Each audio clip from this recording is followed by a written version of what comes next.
Alhamdulillah, Alhamdulillahirrabbilalamin. Assalatu wassalamu ala asyrafil anbiya mursalin wa ala alihi washabihi ajmain amma ba'du.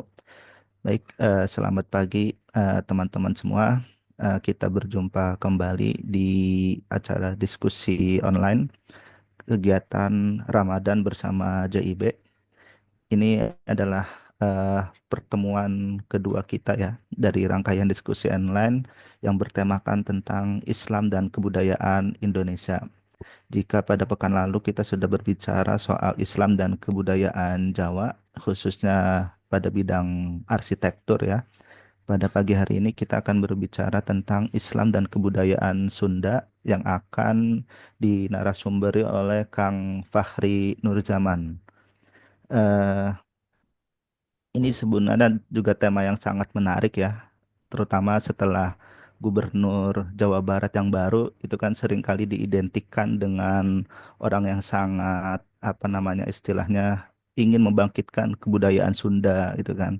Tetapi apakah kebudayaan Sunda yang dia maksud itu nanti sesuai dengan nilai-nilai Islam atau jangan-jangan kebudayaan Sunda yang ingin diangkat itu adalah kebudayaan Sunda yang pra-Islam gitu kan pada zaman Pajajaran dan seterusnya gitu.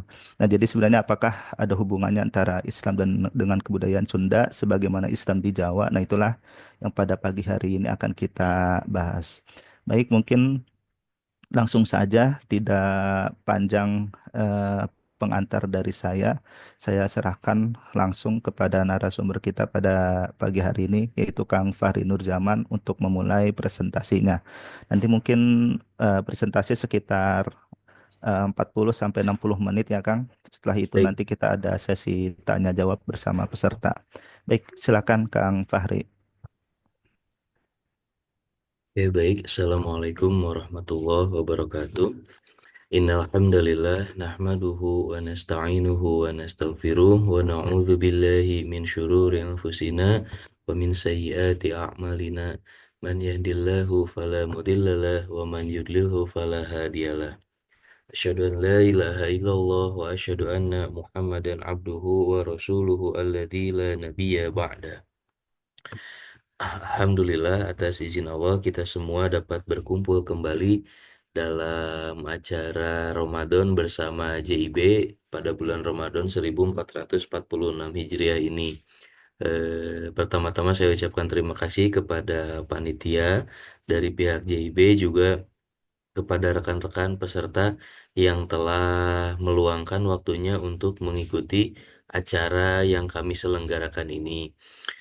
Baik teman-teman, mengenai Islam dan kebudayaan Sunda ini, saya insya Allah akan membicarakan beberapa hal yang memang mungkin sudah pernah disinggung oleh beberapa penulis, tapi juga biasanya sepembacaan saya itu tidak terlalu spesifik. Yang akan saya singgung insya Allah itu mengenai Islamisasi di Tatar Sunda, namun juga sekaligus bagaimana nanti kita bersikap terhadap teori otoktoni yang biasanya dikemukakan pertama kali oleh orang-orang Barat dan diikuti oleh ilmuwan-ilmuwan dari kita, bahkan ilmuwan Muslim sekalipun mengaminkan teori otoktoni tersebut. Nah, nanti bagaimana sikap kita terhadap hal itu. Lalu sebenarnya apa sih inti dari Islamisasi yang dilaksanakan terhadap Tatar Sunda khususnya gitu. Karena memang ada terdapat perbedaan-perbedaan ya dalam teori-teori itu sehingga terjadi saling klaim gitu. Tadi oleh Bang Sabta sudah dinyatakan tentang gubernur yang sekarang. Kebetulan saya pernah mengikuti beberapa kali ceramahnya yang waktu itu apa namanya diselenggarakan dengan kerjasama dengan pihak ilmu sejarah ya di Universitas Pajajaran atau Fakultas Ilmu Budaya. Beberapa kali saya mendengar dirinya menyatakan bahwa orang Sunda teh kudu ngagem agama Sunda gitu katanya. Jadi orang Sunda itu harus menganut agama Sunda. Di setiap ceramah yang beliau adakan pun selalu selalu mengadakan ritual-ritual terlebih dahulu ya sebelumnya.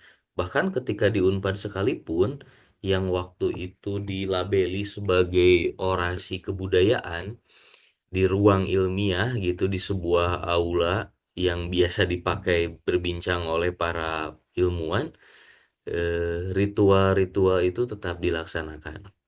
Nah, apa yang dimaksud agama Sunda sebetulnya yang biasanya diklaim oleh banyak kalangan sebagai Sunda Wiwitan atau Sunda yang awal, yang permulaan. Nah, insya Allah akan diulas secara ringkas di dalam pembahasan kita pada hari ini. Hmm. Nah, alur pembahasan kita, saya membuat tiga alur utama. Yang pertama tentang tinjauan atas teori otoktoni, serta definisi agama dan kebudayaan khas Barat dan Islam. Ini kenapa sengaja saya sampaikan terlebih dahulu, karena memang cara pandang kita terhadap satu peristiwa itu akan memengaruhi ya, akan memengaruhi bagaimana peristiwa sejarah itu ditafsirkan. Eh, di dalam metode sejarah, setelah heuristik, lalu kritik, ada interpretasi. Nah, interpretasi inilah yang nanti akan mewarnai corak historiografi atau penulisan sejarah atas peristiwa di masa lalu. Peristiwanya bisa sama, tapi ketika cara pandangnya berbeda, maka penafsiran yang dihasilkannya pun akan lahir dengan perbedaan gitu.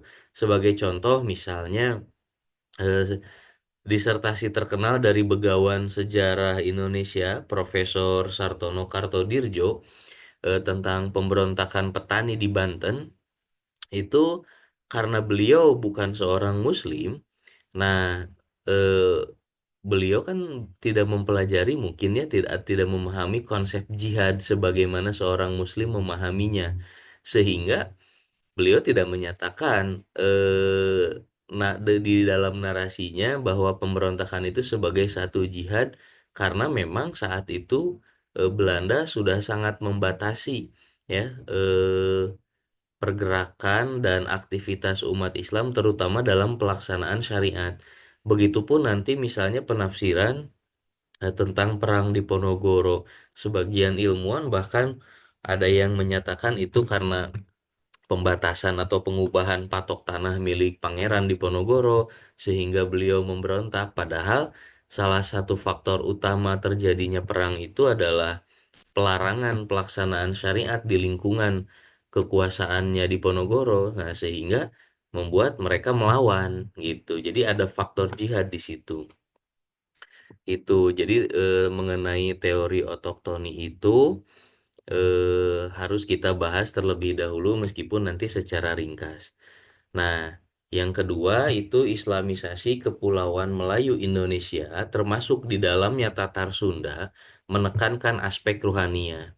Jadi hal ini yang memang sering disalahfahami ketika Islamisasi itu dianggap sebagai, oh, mana bukti, misalnya bukti bangunan, bukti artefak, dan banyak sekali bentuk-bentuk fisik yang dikejar gitu. Tapi secara tidak langsung menenggelamkan bukti-bukti yang sifatnya ruhania, seperti bukti-bukti serapan bahasa yang masuk ke dalam bahasa kita, baik itu bahasa Melayu Indonesia atau bahasa Sunda dan bahasa daerah lain gitu. Jadi di bagian kedua ini akan membahas aspek ruhaniahnya itu, dan yang ketiga Islamisasi bahasa dan kebudayaan Sunda melalui penerjemahan Al-Quran. Di bagian ketiga ini insya Allah saya akan memaparkan beberapa contoh dari penerjemahan Al-Quran, terutama dari data-data yang dihimpun oleh para ilmuwan. Ternyata bahasa Sunda sebagai salah satu bahasa daerah memiliki jumlah tafsir dan terjemah Al-Quran ke dalam bahasanya dengan kuantitas terbanyak dibanding etnis lain di Indonesia. Ini menandakan satu keseriusan dari upaya para ulama beretnis Sunda untuk mengenalkan agama Islam ke dalam diri masyarakat Sunda itu. Nanti melalui penerjemahan Al-Quran ini juga akan sangat memengaruhi urusan bahasa dan kebudayaan Sunda itu sendiri. Tambahannya dari bagian ketiga ini saya akan menunjukkan beberapa contoh dari naskah yang saya miliki bahwa ada misalnya ada bentuk baru dalam genre sastra Sunda berbentuk wawacan yang menurut sementara peneliti itu muncul karena pengaruh Mataram Islam gitu di sekitar abad ke-17 pada saat itu. Jadi eh, adanya Islam ini sangat memengaruhi lahirnya eh, apa corak-corak baru di dalam bahasa dan kebudayaan Sunda itu. Termasuk nanti dengan lahirnya aksara Pegon Sunda sebagai turunan dari aksara Jawi atau Arab Melayu. Nah, sedangkan di Indonesia ini ada beberapa ya yang menjadi turunan dari Arab Melayu itu. Ada bahasa Sunda dengan aksara Arab, bahasa Jawa dengan aksara Arab, lalu ada bahasa Aceh Gayo dengan aksara Arab, dan satu lagi sementara yang saya tahu itu ada empat, ada bahasa Bugis dengan aksara Arab. Nah, ini kan satu bukti bahwa ada keseriusan untuk menanamkan keislaman gitu dalam berbagai aspek, tapi yang memang sifatnya ruhania. Nah, yang jasadiahnya itu ada terpengaruh, tapi juga karena sifatnya tidak tidak terlalu kekal seperti yang ruhania, maka banyak bukti-bukti yang bisa hilang terlebih dahulu. Nanti insya Allah kita bisa lihat sedikit demi sedikit. Baik, kita lanjutkan. Sekarang akan kita tinjau mengenai teori otoktoni ini. Nah, kata otoktoni sendiri ini saya kutip dari, mohon maaf ya kalau kurang jelas, ini eh, dari kamus Oxford yang eh, diterbitkan karena kamusnya ini compact edition yang saya punya. Jadi edisi yang tadinya 12 jilid ditekan jadi 2 jilid, jadi sangat kecil hurufnya.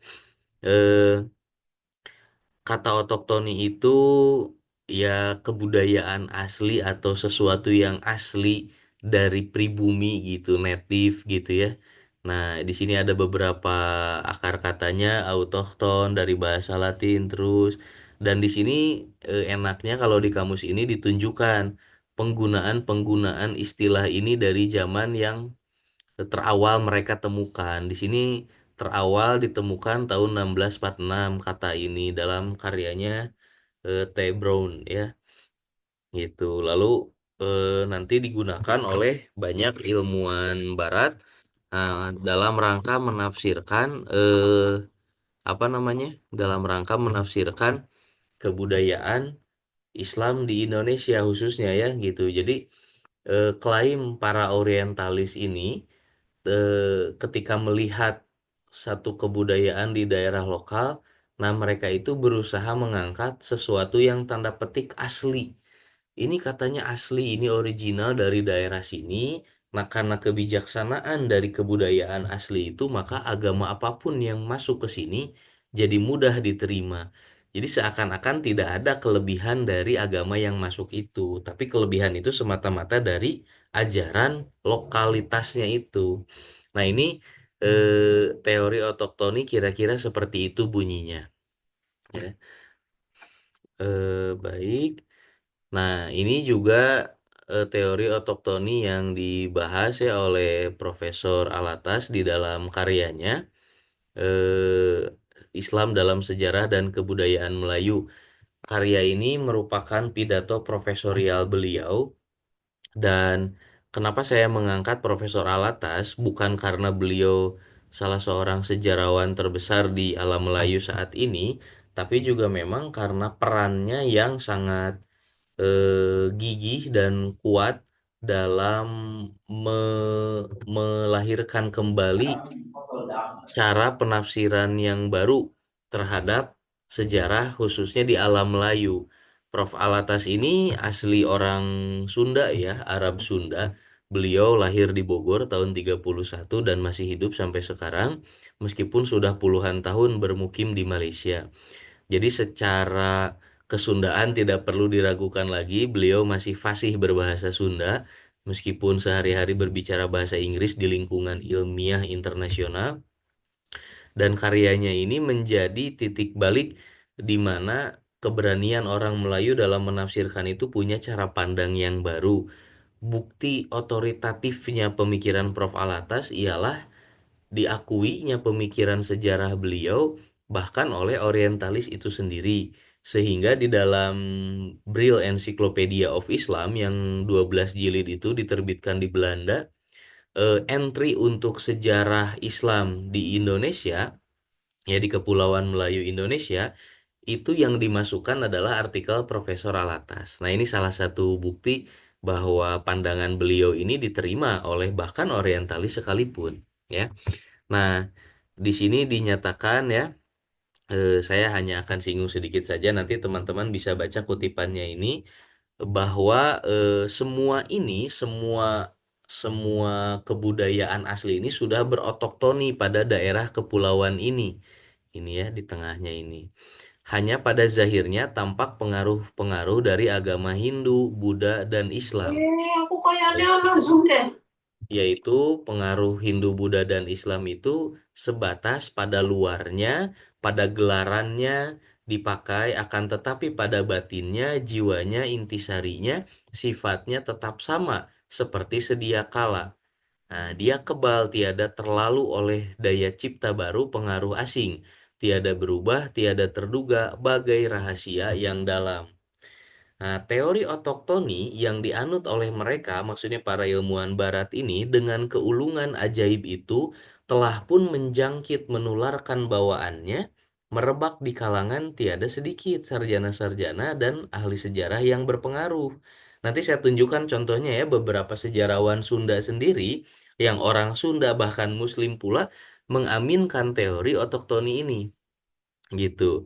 Sehingga seterusnya teori ini telah memengaruhi masalah peradaban dalam persejarahan Melayu Indonesia.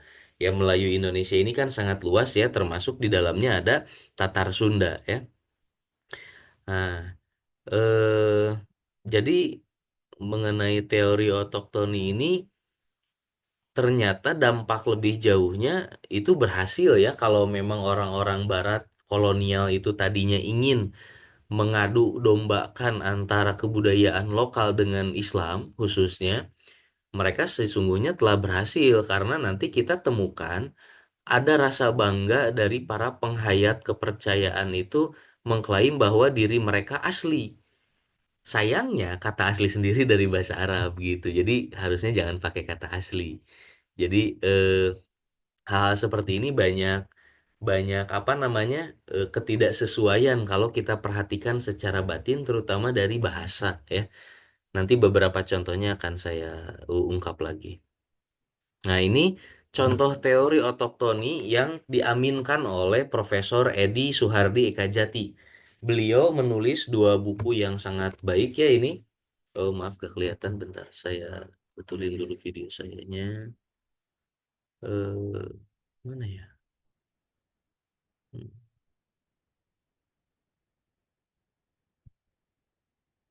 Hmm, belum kelihatan ya, bentar.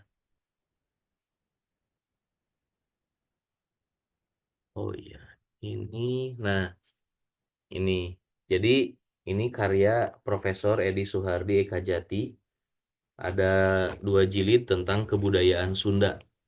Eh, jadi di karyanya ini mengenai agama Sunda, nah beliau termasuk yang mengaminkan bahwa orang Sunda ini punya identitas asli, lokalitasnya gitu yang membuat nanti Islam itu mudah diterima gitu katanya. Jadi apakah iya seperti itu ya? Itu harus ada pembuktian yang lebih jauh sebetulnya karena nanti dalam urusan tersebut mereka sendiri yang mengklaim teori-teori itu sulit membuktikannya. Kalau kata Dr. Tiar Anwar Bahtiar, ya paling jauh sebetulnya aliran-aliran kepercayaan ini, kalaupun ada, itu paling di naskah Sang Hyang Siksa Kanda Engkarsian yang abad ke-17. Maksudnya Ya, kalau abad ke-17 kan kolonialisme Barat sudah datang. Gitu. Islam sudah lebih lama, apalagi Hindu dan Buddha. Terus yang aslinya gimana membuktikannya gitu. Nah, tidak sampai di situ ternyata. Yang penting diklaim, oh ada aslinya gitu. Lalu contoh berikutnya ini ada artikel yang disampaikan oleh Profesor Dadang Kahmat, beliau orang Sunda juga. Ini di Proceeding Konferensi Internasional Budaya Sunda pertama ya tahun 2000 waktu itu, yang diterbitkan tahun 2006 ya. Nah, jadi agama Islam begitu mudah diterima orang Sunda, karena apa? Karena tidak jauh berbeda dengan karakter budaya Sunda katanya gitu. Dengan karakter budaya Sunda eh, yang ada pada waktu itu. Nah, masalahnya kan karakter yang ada pada waktu itu memang seperti apa ketika Islam datang. Kalau kata Dr. Tiar itu memang ada catatan sejarahnya. Ya bukti historis, ketika ketika apa namanya? Ketika kita mau mengaminkan bahwa oh ternyata orang-orang Sunda itu memiliki memiliki pemikiran asli. Nah, bisa dilihat di mana gitu sementara kalaupun ada misalnya disebut prasejarah kan artinya belum ada tulisan gitu. Jadi ini yang sulit diterima sebetulnya ketika kita mau mengiyahkan, mengaminkan teori otoktoni tersebut gitu. Ini satu kelemahan dari teori itu di mana para penganut teorinya juga tidak bisa membuktikan keasliannya seperti apa. Banyak yang mengklaim misalnya asli seperti orang-orang yang menganut agama itu di Baduy. Tapi orang Baduy sendiri punya punya syahadat, ya, punya syahadat. Walaupun orang Baduy itu mengakui syahadat apa? Mereka itu baru sampai syahadat saja, cenah. Ya, baru sampai syahadat saja. Yang lainnya itu can kabagian. Nah, ini ada etnografi klasik ya, yang ditulis Dr. Yo Jacobs, terbitan 1891. Menarik ini terjemahnya langsung dibalik di belakangnya oleh Profesor Yudhistira Kagarna dan Salam Harjadilaga. Dua tokoh Sunda sepuh juga ya yang hidup di awal abad ke-20. Ini buku ini juga menerangkan tentang agama itu dan mengaminkan teori otoktoni itu. Itu yang ditulis akhir abad ke-19 ya. Nah, baik, selanjutnya, nah Iya, harus yang harus gimana kita terhadap teori otoktoni tersebut? Pada dasarnya, sebentar.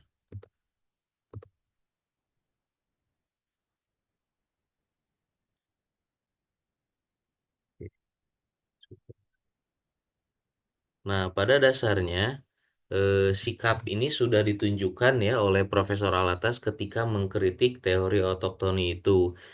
Nah, sebagaimana juga halnya dengan teori-teori otoktoni dan keutamaan benua dan kebudayaan India dalam kehidupan masyarakat Melayu Indonesia, serta lain-lain lagi yang telah mengabuti, maksudnya meliputi ya, mengepung hakikat sejarah Islam di sini, maka teori bahwa Islam itu datangnya dari India dan dibawa serta disebarkan oleh orang India harus kita tolak dan singkirkan pengenaannya. Jadi sama dengan teori otoktoni tadi harus kita tolak pengenaannya. Kenapa? Karena pengukuhan teori itu sebagaimana telah diterima hingga kini justru akan senantiasa mengelirukan pemikiran sejarah yang tentu akan terpimpin ke arah kesimpulan-kesimpulan yang sesat. Sebagai contoh, ketika di sini ya dirinci oleh Profesor Alatas, misalnya eh, pemerhatian serta perumusan rumusan teliti yang berdasarkan unsur-unsur batin, unsur yang difahami masyarakat Islam sendiri sebagai lebih jelas dan benar, mencerminkan intisari Islam belum lagi dibuat dengan sempurna karena orang terlalu berfokus pada unsur-unsur lahiriah seperti mencari batu nisan, ya. Pokoknya ada nisan berarti itu. Terus misalnya gini, nisannya dari mana? Oh, ciri khas bentuk nisannya dari Gujarat. berarti Islam mula-mula datang dari Gujarat misalnya. Nah, ini dikritik oleh Perpalatas. Maka dari itu, jikalau Moket berpendapat bahwa beberapa batu nisan Islam yang penting yang didapati di Pasai, lalu di Gresik, membayangkan bentuk rupa batu nisan Gujarat, kenyataan ini tiada harus sewajibnya diberi makna bahwa Islam di daerah ini berasal dari Gujarat dan disebarkan di sini oleh orang-orang India dari Gujarat. Kenapa? Karena jalurnya ini memang melewati India. Jadi bisa jadi orang-orang yang memerlukan batu nisan itu memesan karena memang lebih mudah memesan dari Gujarat itu. Dan bukan berarti harus orang Gujarat yang memakai batu nisan itu. Itu bisa dilihat dari apa? Dari hal-hal yang sifatnya kedalaman atau batiniah ya, ruhaniah di dalam kebudayaan kita gitu. Nah, begitu juga kenyataan-kenyataan lain. Berdasarkan unsur-unsur luar benda-benda seperti itu, sebenarnya harus diberi kesimpulan bahwa terdapatnya benda-benda itu di sini adalah karena lebih mudah bagi daerah ini memperolehnya dari tempat-tempat yang dekat padanya, yaitu tempat-tempat di benua India. Dia jauh lebih dekat dibandingkan dengan tempat-tempat lain gitu. Nah, ini yang apa dikritik ya oleh Profesor Alatas penggunaan tersebut. Jadi kalau kita lihat dalam unsur yang sifatnya ruhaniah, batiniah, ternyata pemakaian mazhab fikih itu berbeda dengan yang dipakai di Gujarat gitu. Jadi meskipun ada orang yang menyebarkan sebagiannya mungkin dari Gujarat, yang dilihat itu ajarannya gitu. Ajarannya justru lebih dekat kepada yang langsung datang dari Arab gitu, lebih orisinil seperti itu ya. Itu kalau kita hendak melihat unsur-unsur yang sifatnya dalaman atau ruhaniah.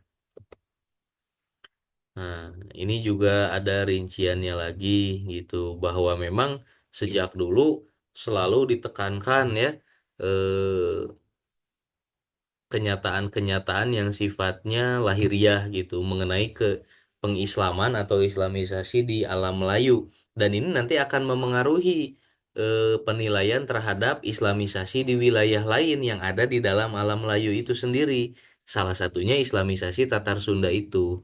Nanti yang akan dicari-cari adalah bukti-bukti yang sifatnya lahiriah itu saja. Padahal tidak cukup di situ, kenyataan-kenyataan penggunaan bahasa, misalnya sampai kenyataan-kenyataan bahwa ada mitos yang dilestarikan oleh masyarakat, itu bisa dilihat sebagai sesuatu yang hidup. Memang kalau kata Dr. Tiar, mitosnya ini tidak benar gitu secara fakta, tapi pada faktanya mitos tersebut hidup dan dilestarikan oleh masyarakat. Nah, ini yang harusnya dilihat gitu. Kenapa banyak mitos yang bisa sampai hidup? Misalnya mitos Ali bin Abi Thalib pernah ke Garut ya gitu. Pernah ke Garut. Padahal tidak ada satupun riwayat di kalangan ahli hadis yang menyatakan Imam Ali bin Abi Thalib pernah sampai nyebrang ke sini, ke negeri yang jauh gitu. Kalau kalau nyebrang sampai jauh harusnya ada berita dong gitu kan, beliau salah satu sahabat radhiyallahu anhum yang paling besar ya gitu, khalifah keempat, tapi ketika nyebrang ke sini tidak ada beritanya gitu, misalnya dari generasi tabiin gitu ya dan atbaut tabiin tidak ada berita tentang itu. Nah, seperti itu. Hmm.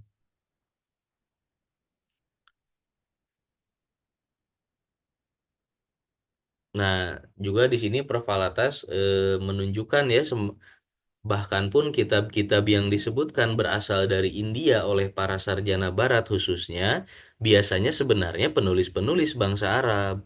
Dan kitab-kitab yang berasal dari negeri Arab atau Timur Tengah, di antaranya Persia, dan kebanyakan yang disebut sebagai Persia itu pun sebenarnya Arab, baik pun ditilik sebagai bangsa maupun sebagai wakil dari sesuatu kebudayaan. Ya karena tadi ya, kalau kita lihat saya kemarin sudah mencetak poster ini yang apa? Saya dapatkan dari Akademi Jawi Malaysia ya. tentang kemunculan bahasa Jawi di alam Melayu ini ternyata sudah ada sejak sekitaran tahun 1200 menuju 1300, artinya abad ke-13 ya, penciptaan pembentukan karakter khas Jawi ini gitu. Ini ada dalam bukunya Pervalatas ya, yang Islam dalam Sejarah dan Kebudayaan Melayu. Jadi eh, soal aksara baru ini memang sering terjadi ketika Islam memasuki satu wilayah. Bahasa Islam ini, bahasa Arab ini menyerap. Yang pertama-tama ke bahasa Persia, ya. Bahasa Arab menyerap ke dalam bahasa Persia. Yang kedua, bahasa Arab menyerap ke dalam Turki Utsmani. Yang ketiga, bahasa Arab menyerap ke dalam bahasa Urdu. Nah, yang keempat, tapi meskipun yang dianggap paling akhir, ini termasuk yang paling besar kata Prof. Alatas karena penuturnya sangat banyak. Bahasa Jawi itu, bahasa Arab Melayu itu di atas 100 juta penutur di masa lalu ya, di zaman Prof. Alatas meneliti tahun 60-an. Jadi eh, apa namanya? Meskipun ini termasuk yang bungsu gitu bahasa Arab Melayu ini, tapi ternyata menjadi yang terbesar gitu setelah bahasa Arab aslinya karena penggunaannya yang sangat banyak gitu. Nah, termasuk nanti diserap lagi bahasa Arab Melayu ini ke dalam eh, suku bangsa yang lebih kecil di alam Melayu seperti tadi Sunda, Aceh Gayo, Bugis dan Jawa ya. Gitu. Diserap lagi ke sana. Meskipun saya sendiri belum memiliki ya untuk naskah, belum pernah melihat naskah Aceh Gayo dengan aksara Arab atau Bugis dengan aksara Arab. Tapi kalau yang Sunda ada, saya punya contohnya, nanti saya perlihatkan di bagian tafsir yang Sunda. Yang Jawa juga pernah melihat beberapa kali ya, meskipun belum memiliki. Nah, gitu. Ini masih uraian perinciannya, nanti teman-teman bisa memeriksa. Insya Allah nanti saya bagikan PDF dari slide ini. Nah, di sininya dinyatakan walau bagaimanapun yang penting ialah bahwa kandungan faham keagamaan yang dibawa oleh mereka, yaitu para dai, itu adalah bersifat Timur Tengah dan bukan India. Lagi pula, kandungan dan cara penghuraian akidah-akidah berbagai mazhab, ilmu tasawuf, peri bentuk tulisan Jawi, serta corak beberapa huruf-hurufnya, nama gelaran bagi hari-hari mingguan, cara melafalkan Al-Quran dan beberapa perkara penting lainnya menyatakan ciri-ciri tegas bangsa Arab, bukan India, sebagai pembawa dan penyebar asli agama Islam di Kepulauan Melayu. Jadi memang orang Barat punya motif ya dengan teori otoktoni tadi, di samping berusaha untuk menjauhkan identitas asli Islam di Indonesia ini, mereka juga berusaha mengadu dombakan gitu. Nah, makanya nanti di antara buah dari upaya teori otoktoni yang dipaksakan selama ratusan tahun ini lahir misalnya faham Islam Nusantara, Islam yang betul-betul mesti berbeda, padahal sebetulnya kan tidak ada Islam Arab gitu ya, tidak ada Islam Nusantara. Ya Islam mah Islam we gitu, hanya nanti ketika Islam datang ke satu wilayah, nah dia akan apa namanya eh, hidup berdampingan dengan budaya setempat, lalu terjadi Islamisasi oleh para ulama itu. Apa-apa yang tidak sesuai dengan akidah biasanya dibuang atau dimodifikasi sehingga menjadi sesuai. Kalau di Jawa kita melihat kasus misalnya cerita-cerita wayang yang tadinya dari epos Ramayana dan Mahabharata diubah, wayang tetap pakai wayang tapi ceritanya diubah menjadi kisah perjuangan para nabi misalnya, atau kisah para nabi melawan setan dibantu oleh para malaikat. Itu kan ada nuansa yang diubah meskipun wayangnya tetap digunakan gitu. Nah, oke. Nah, ini definisi agama dan kebudayaan khas Barat perlu kita tegaskan dulu ya sedikit di sini bahwa di Barat, ini ringkas saja, ini dari bukunya Gertz dalam The Interpretation of Culture Selected Essays. Jadi orang Barat itu mayoritas meyakini bahwa agama sebagai sistem dari kebudayaan. Ini bisa dilihat ya di daftar isinya nih. Religion as a cultural system. Umum sekali di dunia barat teori-teori seperti ini bahwa agama itu adalah satu bagian yang lahir dari kebudayaan. Kalau masalah definisi kebudayaannya tidak terlalu berbeda sebetulnya ketika kebudayaan itu dianggap sikap penyesuaian manusia terhadap alam di sekelilingnya sehingga melahirkan produk-produk dari penyesuaian itu, baik itu istilah-istilah atau itu alat-alat dan semisalnya itu sama saja.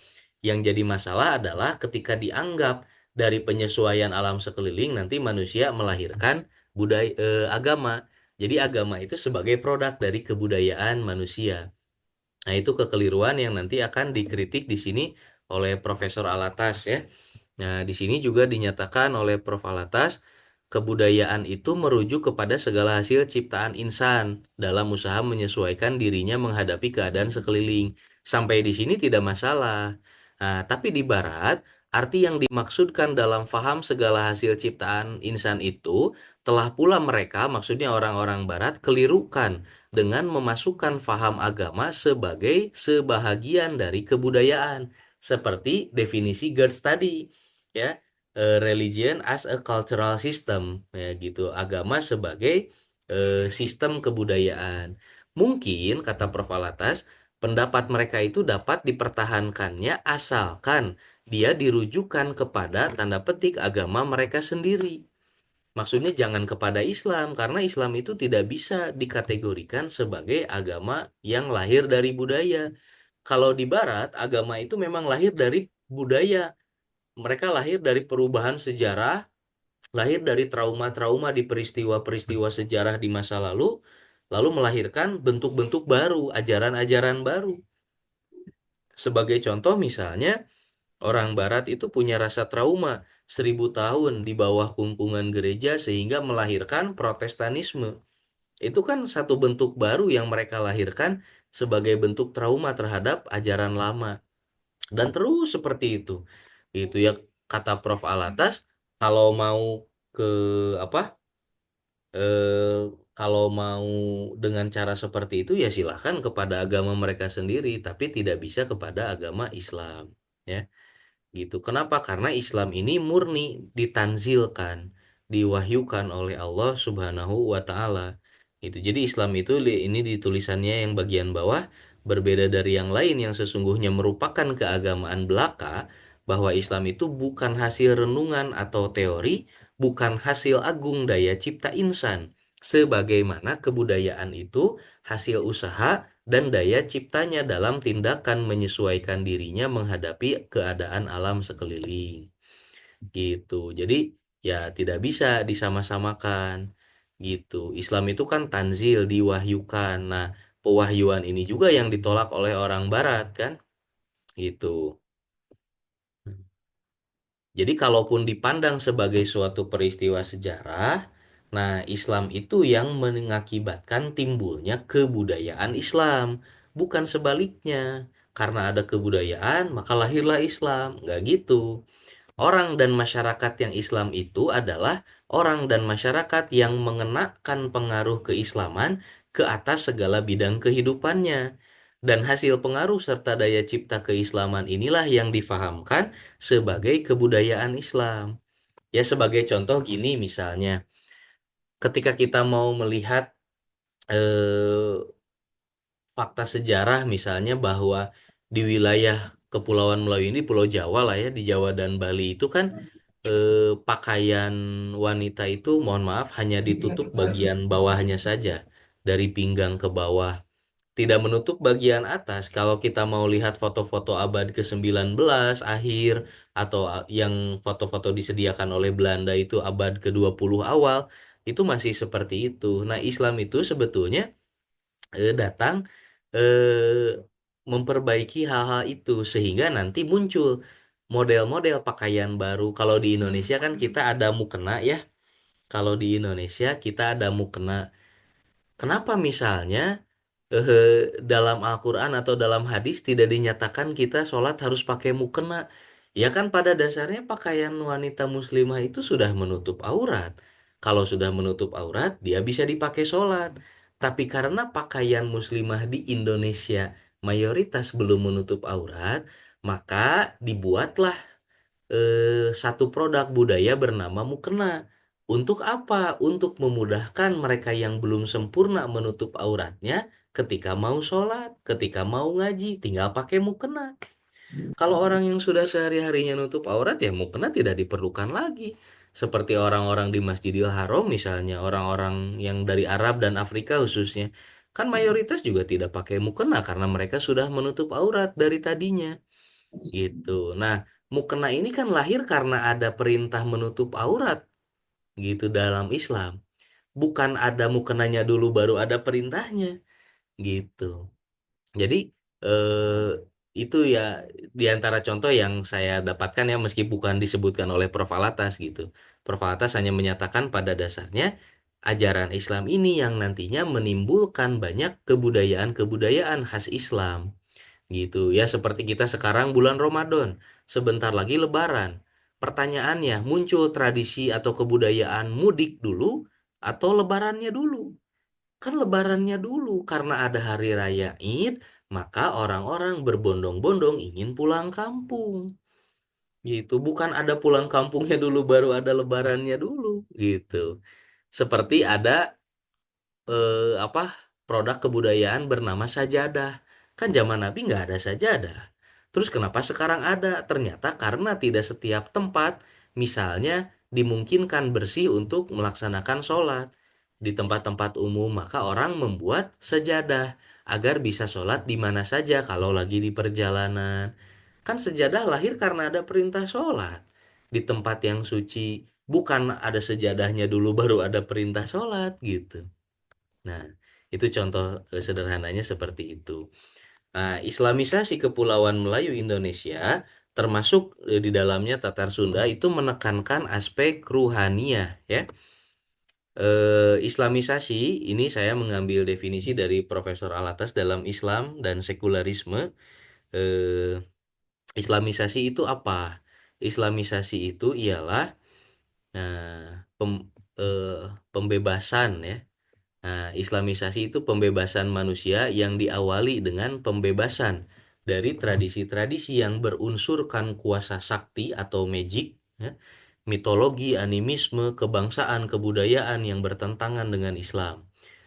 Dan sesudah itu pembebasan dari kungkungan sekular terhadap akal dan bahasanya. Manusia Islam adalah orang yang akal dan bahasanya tidak lagi dikungkung oleh hal-hal itu tadi. Ya, ia terbebaskan baik dari pandangan alam atau worldview yang berunsurkan kuasa sakti, magic gitu ya, klinik-klinik maupun pandangan alam yang sekular. Nah, itu Islamisasi yang dimaksudkan di sini. Jadi, kenapa kita perlu mengambil satu batasan mengenai Islamisasi dan saya mengambil dari Profesor Alatas karena memang eh, di zaman kita sekarang ulama yang menggagas Islamisasi ini adalah Prof. Alatas yang secara orisinil ya sudah beliau renungkan, sudah beliau nyatakan dari sejak awal tahun 70-an. Meskipun baru populer belakangan ini khususnya di Indonesia mulai populer dari tahun 2000-an setelah munculnya INSIS ya. INSIS di Jakarta, murid-muridnya yang membuat lembaga itu. Itu jadi Islamisasi yang dimaksud adalah Islamisasi yang tersebut, bukan Islamisasi.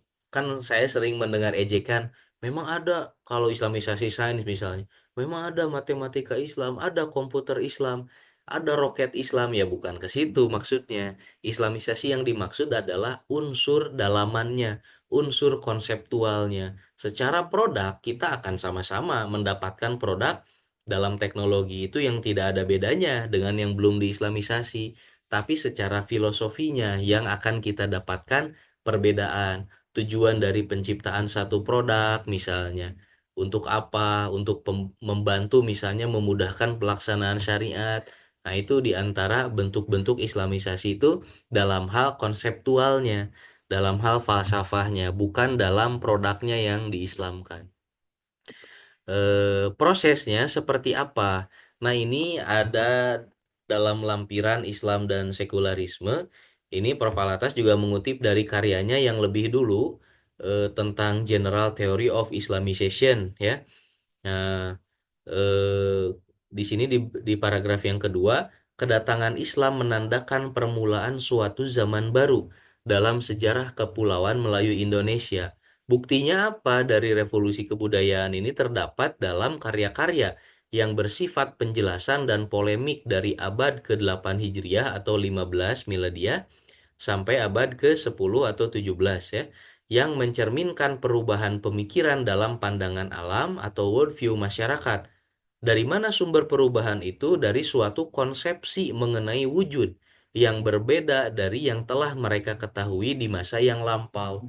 Nah, ini akan sangat memengaruhi sehingga nanti kesusastraan pun akan berubah. Banyak produk-produk kebudayaan yang berubah setelah datangnya proses Islamisasi ini. Itu. Baik, ini singkat saja. Nah, lalu bagaimana proses Islamisasi di Tatar Sunda? Sudah menjadi kebiasaan, ini saya kutip dari karyanya Dr. Tiar. Biasanya proses Islamisasi Tatar Sunda sebagaimana Islamisasi di wilayah lain dibenturkan dengan kepentingan politik. Jadi seakan-akan Majapahit hancur oleh Demak gitu ya karena peperangan. Padahal kalau melihat hubungan antara Islam dengan kebudayaan setempat, itu bisa disimpulkan bahwa Islam itu datang bukan untuk menghancurkan kebudayaan masyarakat setempat sebetulnya. Itu. Kalau kata mereka, keumumannya ya dari penelitian orang-orang Barat, Islam datang untuk menghancurkan kebudayaan setempat. Karena dibenturkan tadi, karena muncul misalnya Kesultanan Banten dan Cirebon, nah nanti Majapahit runtuh, apa namanya Pajajaran runtuh. Nah, lalu sebelumnya di zaman beberapa tahun sebelumnya Majapahit runtuh karena kemunculan Kesultanan Demak. Padahal memang di dalamnya sendiri sudah banyak keropos-keropos gitu. Hanya memang ada terjadi konflik dengan Kesultanan Demak sehingga seakan-akan kesultanan itu yang dianggap menghancurkan. Ya sebetulnya kalau dilihat dari unsur ruhaniyah tadi, tinggal dilihat saja bekas-bekasnya mana yang lebih kuat di dalam pikiran, di dalam kebiasaan masyarakat setempat. Kita pernah mendengar slogan yang sangat terkenal ya dari Allahyarham Endang Saifuddin Ansori, salah seorang ilmuwan dari Tatar Sunda yang beliau keturunan Minangkabau. Bapaknya ulama besar, tokoh-tokoh termasuk ketua umum Persatuan Islam ya pada saat itu, Kiai Isa Ansori. Endang Saifuddin Ansori mengungkapkan Islam teh Sunda, Sunda teh Islam. Gitu, mengungkapkan bahwa Islam itu Sunda, Sunda itu Islam. Nah, memang banyak kritik atas slogan ini, tapi juga ketika dilihat dari konteks saat itu, saat dilontarkan tahun 67, nampaknya Kiai Endang Saifuddin ini ingin melindungi, kalau kata Ai Prosidi ya, ini adalah salah satu strategi kebudayaan untuk melindungi masyarakat, khususnya masyarakat Sunda, dari pengaruh komunisme saat itu. Gitu, karena kan di tahun 60-an itu lagi ramai-ramainya komunisme ya, lagi merebaknya, terutama di Tatar Sunda sendiri kan ada basis wilayah yang merah ya sebetulnya gitu, sehingga ketika terjadi peristiwa-peristiwa besar dampak dari gerakan komunisme ini, nah para ulama berusaha melindungi masyarakat khususnya di wilayahnya sendiri yaitu wilayah Tatar Sunda di tanah Sunda dengan cara seperti itu sehingga memang orang Sunda sendiri lebih merasa lamun te Islam mah berarti lain Sunda gitu. Ya seperti contoh kasus tadi orang Baduy mempercayai adanya Nabi Adam. Mereka adalah keturunan Nabi Adam. Dari mana coba datangnya doktrin tentang Nabi Adam itu? Kalau bukan dari wahyu, gitu. Sementara kan dalam literatur itu tidak ada keterangan seperti itu. Terus mereka punya syahadat, punya istilah-istilah yang secara bahasa itu diserap dari istilah kunci dalam Islam. Gitu. Ya istilah-istilah seperti ilmu juga kan tidak diterjemahkan ke dalam bahasa Sunda. Ilmu itu disebut ilmu di bahasa Sunda mah ya hanya disebut ilmu saja gitu, artinya hanya diserap karena memang tidak ada kosakata yang mampu mewadahi istilah tersebut gitu. Nah, ini nah ini masih hal yang sama ya ketika menceritakan hubungan antara Sunda dengan Islam. Jadi ada upaya-upaya untuk seakan-akan menjauhkan. Nah, di paragraf yang bawah ini, dalam catatan sejarah, Islam datang ke Tatar Sunda seiring dengan datangnya Islam ke tanah Jawa pada umumnya, sama seperti di wilayah Jawa yang lain. Puncak keberhasilan itu terutama pada masa Wali Songo. Nah, Wali Songo yang menyebarkan di Tatar Sunda itu antaranya yaitu siapa? Syekh Syarif Hidayatullah atau Sunan Gunung Jati, karena dimakamkan di Gunung Jati ya. Namun demikian, beliau bukan orang pertama yang membawa Islam, hanya memang secara pengaruh mungkin karena sangat besar sehingga lebih banyak catatannya mengenai Sunan Gunung Jati sendiri dibanding yang lain. Ini ada kajian filologis ya, karya Profesor Dadan Wildan mengenai Sunan Gunung Jati ini dari disertasi beliau eh, yang mengungkap siapa sosok Sunan Gunung Jati, bagaimana petuah, pengaruh, dan jejak-jejak sang wali tersebut di tanah Jawa. Oke, kita lanjutkan. Nah, ini Islamisasi bahasa dan kebudayaan melalui penerjemahan Al-Quran. Pada bagian ini kita akan melihat upaya-upaya ulama Sunda dalam menyerap Islam dari inti ajarannya yaitu Al-Quran ke dalam bahasa dan kebudayaan Sunda. Nah, teman-teman bisa lihat ini tabel yang disusun oleh Profesor Jajang Rohmana ya, yang disertasinya itu menulis tentang tafsir berbahasa Sunda ya. Profesor Jajang menulis tafsir berbahasa Sunda. Tafsirnya ini sudah dibukukan. Nah, ini ya penelitiannya, disertasinya. Jadi berbeda dari kebanyakan sarjana barat yang meneliti tafsir, keumumannya mereka hanya meneliti tafsir yang berskala nasional. Itu tafsir-tafsir yang berbahasa Melayu khususnya gitu. Tapi yang berbahasa daerah itu kurang disentuh meskipun ada beberapa yang menyebut. Nah, berangkat dari situ Profesor Jajang yang asli orang Sunda juga, ya namanya juga Jajang ya, beliau mengungkap beliau mengungkap ini ada banyak tafsir yang beliau teliti, meskipun yang di sini dinyatakan terbit dari mulai awal abad ke-20 ya, dari mulai Haji Hasan Mustafa dan seterusnya. Baik itu tafsirnya murni dikarang oleh ulamanya tersebut atau ulama tersebut menyadur dari tafsir berbahasa Arab, misalnya tafsir Jalalain diterjemah ke bahasa Sunda. Nah, yang menarik ini salah satu karya, ini nomor 5 ya kalau di tabel, Kiai Haji Ahmad Sanusi ya dari Sukabumi. Beliau kan di sini dinyatakan menulis pengajaran dengan bahasa Sunda atau Al-Malja'ut Tolibin fit Tafsir Kalam Robul Alamin. Ada beberapa sebetulnya yang beliau tulis ya, ada banyak. Nah, yang saya punya di sini adalah Raudatul Irfan fi Ma'rifatil Quran.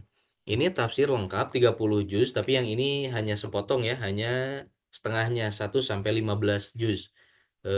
Di jilid berikutnya baru juz ke-16 sampai ke 30. Ini isinya begini teman-teman. Jadi ini isinya menggunakan terjemah bahasa Sunda dengan huruf Arab. Jadi baris yang besarnya itu, yang tebalnya itu adalah ayatnya dalam bahasa Arab asli, ayatnya yang asli. Lalu di bawahnya yang miring-miring itu ada tulisan tafsiran dari beliau menggunakan bahasa Sunda beraksara Arab, bahasa Pegon gitu ya, aksara Pegon maksudnya. Nah, ini Kiai Ahmad Sanusi dari Sukabumi. Ini ada banyak ya, contohnya Prof. Jajang menyebutkan, terus di sini sampai ada ayat suci Lenyepanen ya, saya juga ada ayat suci Lenyepanen 30 jilid, Lenyepanen itu untuk dihayati ya. Nah, contoh yang terjemahan itu misalnya tafsir Rahmat bahasa Sunda.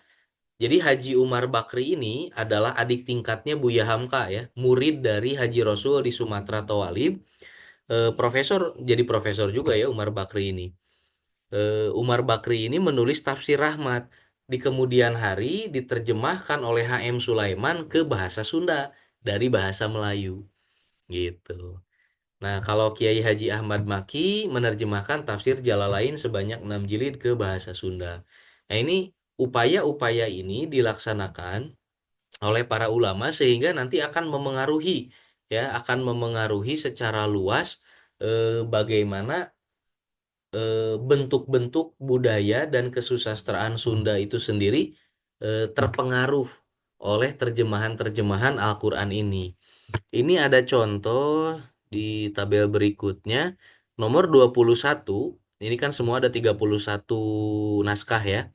Nomor 21 itu karya Haji Raden Hidayat Suryalaga. Hidayat Suryalaga itu yang nulis ini ya, Kasundaan Rawayan Jati. Beliau salah seorang pemerhati penghayat kebudayaan Sunda, tapi juga beliau Muslim.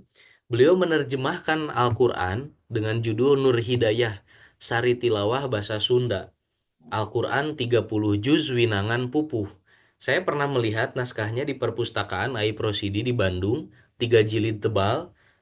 Saya belum memilikinya, tapi sudah melihat isinya. Itu Al-Quran diterjemahkan dalam bentuk dangding. Dangding itu nanti ada keterangan dangding itu nanti saya sebutkan. Jadi dangding itu ya bentuk-bentuk seperti puisi ya, gitu.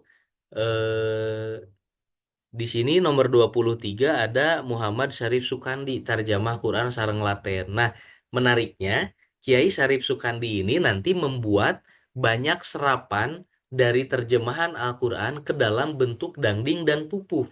Pupuh Asmarandana, pupuh Kinanti, dan beliau dalam kesehariannya, kata murid-muridnya yang pernah saya temui, itu apa namanya, sering mengajarkan membacakan pupuh itu bagaimana gitu. Tapi yang dibacakannya itu isinya adalah terjemahan biasanya dari Al-Quran atau hadis. Nah, ini juga akan mempengaruhi bentuk dan kebiasaan bagi masyarakat Sunda itu sendiri sehingga lebih dekat dengan Islam. Seperti kalau kasus Sunan Kalijaga tadi saya ceritakan, ikhtiar awalnya adalah menggunakan wayang dengan cerita-cerita yang diubah menjadi nuansa Islami ceritanya. Nah, kalau di kalangan Sunda ada wayang si Cepot itu juga sama. Biasanya kalau kita simak ya rekaman-rekaman pentas wayang dari dalang terkenal itu Asep Sunandar Sunar ya Allah yarham.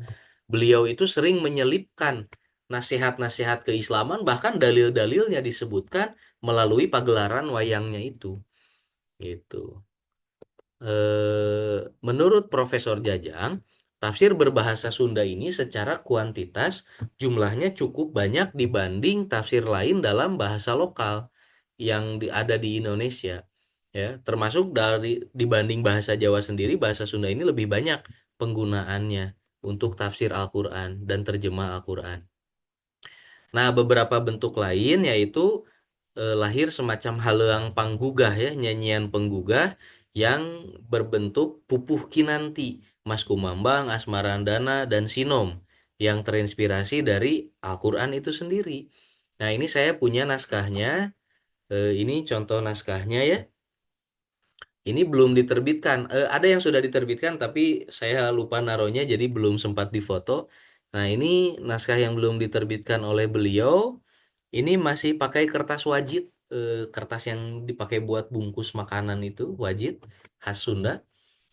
Sangat tipis kertasnya, tintanya juga pakai tinta yang ini, masih mesin tik. Jadi ini belum diterbitkan. Saya dapat dari salah satu ustazah saya, guru saya yang sudah wafat ya beberapa tahun lalu, sudah sangat sepuh, wafat di usia 90-an. Beliau adalah murid sekaligus sahabat dari Kiai Syarif Sukandi ini. Satu generasi lah yang lahir tahun 30-an kira-kira. Nah, ini diberikan ini oleh Kiai Syarif Sukandi dan alhamdulillah koleksinya sudah saya miliki dari ibu tersebut, ibu ustazah tersebut di perpustakaan.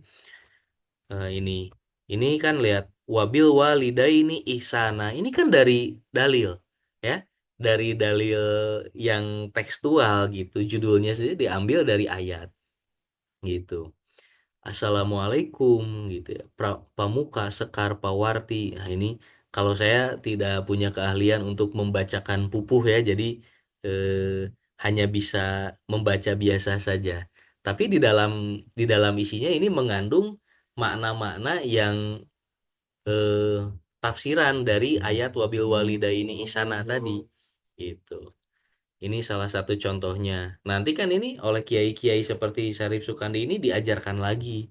Ya, diajarkan lagi ke murid-muridnya sehingga eh, dari masa ke masa kebudayaan Sunda ini begitu lekat dengan Islam gitu. Nah, satu bentuk contoh yang lain adalah yang lebih awal lagi ya.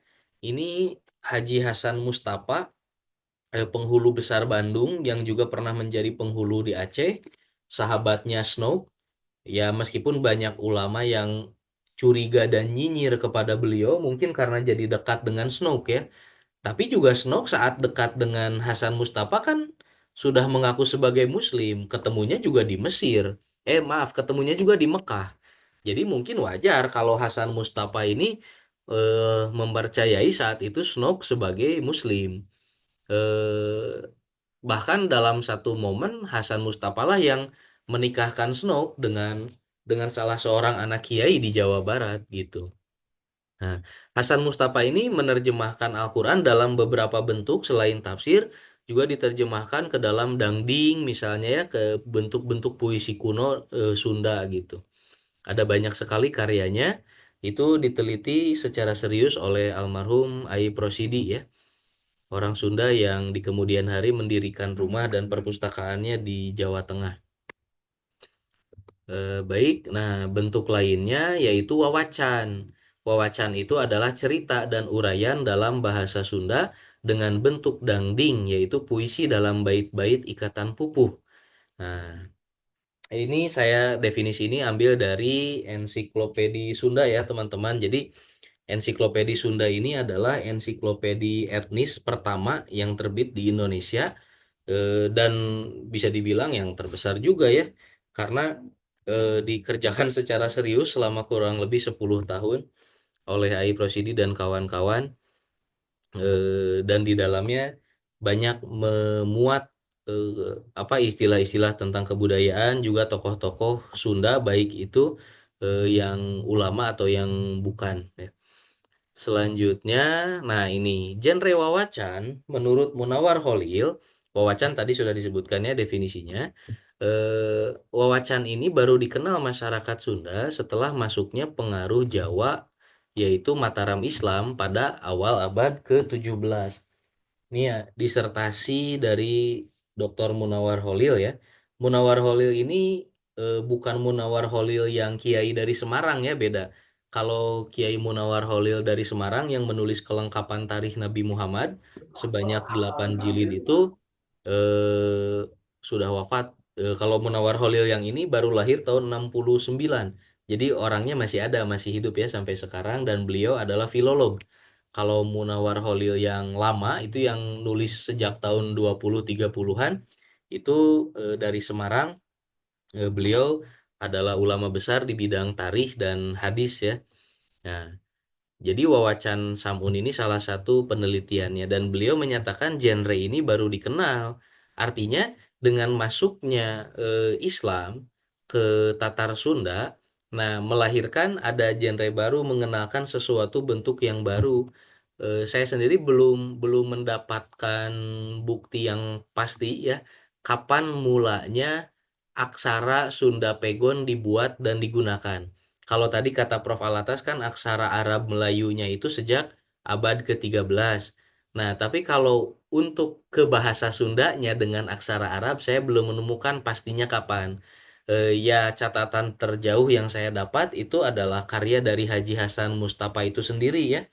Di sini ada, nah ini ada salinan surat Haji Hasan Mustafa yang ditulis abad ke-19 akhir ya. Beliau surat menyurat dengan Snow, suratnya tersimpan di Leiden. Ini berbahasa eh, berbahasa Sunda dan aksaranya Arab gitu. Ada juga surat yang dengan bahasa Arab, aksara Arab gitu. Jadi Haji Hasan Mustafa ini termasuk ulama besar di kalangan Sunda. Memang belum jelas ya beliau terpengaruh oleh siapa saja karena beberapa ulama dan karyanya yang disebut diantaranya Imam Al-Ghazali, Imam Ibnu Arabi dengan karyanya Ihya Ulumuddin dan tadi Imam Arabi itu dengan Al-Futuhatul Makkiyah ya, Futuhatul Makkiyah. Itu paling yang disebut oleh beliau. Nah, jadi teman-teman dalam urusan bahasa dan kebudayaan orang Sunda ini juga banyak sekali terpengaruh dan bergantung kepada Islam, terutama dalam konsep-konsep kunci. Ya, seperti tadi contoh kata ilmu, iman, aman, terus istilah-istilah seperti lahir, ya, serapan bahasa Arab yang sulit diucapkan seperti huruf do, zo, itu biasanya diserap ke dalam huruf lam. Hafaz jadi hafal misalnya ya, itu kan di Melayu di Sunda juga sama. Akal itu tidak diterjemahkan, akal itu diserap ke dalam bahasa Melayu kemudian ke bahasa-bahasa daerah disebut akal gitu. Dan banyak hal lain ya, banyak hal lain dari bahasa-bahasa itu contoh-contohnya meskipun belum pernah saya inventarisasi secara khusus, mudah-mudahan di kemudian hari bisa gitu ya kita buka kamus lalu periksa bahasa-bahasa mana saja yang eh, mempertahankan konsep istilah kunci dari bahasa Arab tidak bisa diterjemahkan tapi hanya diserap begitu saja gitu. Memang orang Sunda pernah misalnya mencoba menerjemahkan kata ikhlas misalnya dengan kecap wening ati atau bening hati ya. Gitu. Ikhlas diterjemahkan sebagai bening hati. Ya meskipun masih perlu definisi ya, masih perlu uraian tapi kata satu kata singkat yang digunakannya itu adalah wening ati cenah gitu. Nah, itu teman-teman beberapa contoh bagaimana proses Islamisasi di Tatar Sunda ini dan Islamisasinya itu menitik beratkan pada aspek ruhaniah. Hatur nuhun karena parantosna geus. Nah, ini terakhirnya hatur nuhun karena perhatosanana. Terima kasih atas perhatiannya. Mohon maaf apabila ada banyak kekurangan. OTMKGY. Insya Allah kita lanjutkan kepada sesi tanya jawab. Saya kembalikan dulu kepada moderator. Silakan.